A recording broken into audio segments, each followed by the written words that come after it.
Hey, it's the Fatboy Show on RX Radio. Hope you're doing great. And if you're listening to us from Kenya, tell us what's the situation like over there. Ooh, last week was pretty crazy for you guys, wasn't it? There were protests in Nairobi and elsewhere. And the supporters of Raila Odinga mostly were the ones who took to the street to protest the state of the economy. And whoa, we've never seen anything like that in Kenya, to the extent that even Ugandan security had to be on high alert to ensure that violence didn't spill over here. Oh, that was crazy.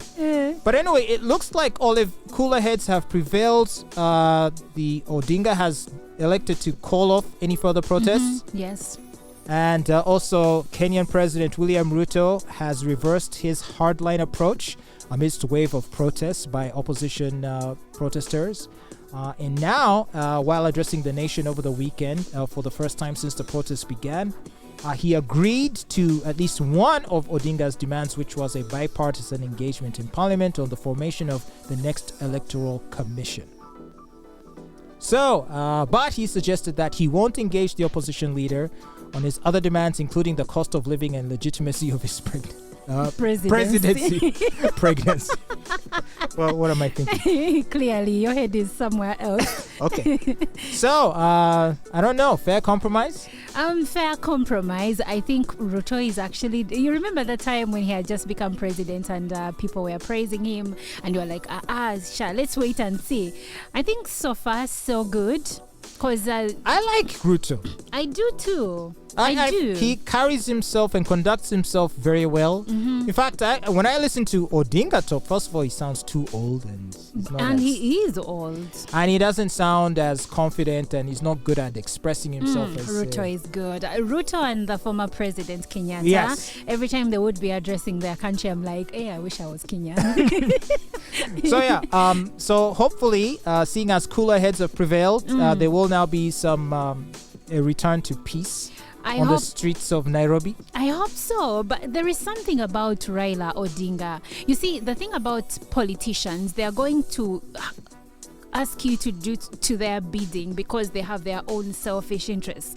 You remember like the insurrection at the US Capitol where Donald Trump called on his supporters to, come in great numbers and challenge whatever was going to happen that day. But also even now that he has been indicted, he was calling upon people to demonstrate and saying this is unfair. But you see, at the end of the day, it's benefit. You may die, you may be cannon fodder, you may break a leg, but it benefits the politician. Yeah, people who die for politicians are fools. I'm sorry. So Odinga has done this before where he calls upon his supporters to demonstrate over an issue or another. The Kibera riots, was he involved in that one or no? No, I'm not sure. That was a while ago, 2007, I think. I think he was. Isn't that where people were, where they were actually butchering others on our tribal front? Yeah. That was him. Was it him? And at the end of the day, there were talks between him and Kenyatta, and they ended up having some sort of a joint government. And I feel like since he lost and he now can't stand again for president, I think he wants to put Ruto in a corner where they can still have a joint government of sorts. But why? Why? Odinga is this entitled person that feels that he must be a leader of that country at whatever cost. It looks like we were right, Olive. The riots of 2007 and 2008 erupted in Kenya after President Mwai Kibaki was declared the winner.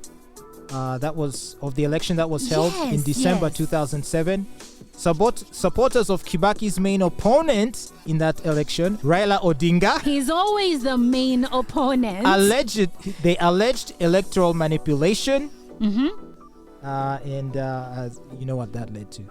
So it's always him. It is always him, and I don't know why people don't see this. Like every time, why is it that this particular person is always asking you to demonstrate? Raila Odinga encouraged supporters to engage in mass protests, which he announced on local television and radio stations, most notably in Mombasa, Eldoret, Kericho, Kisumu, Nakuru, and parts of Nairobi.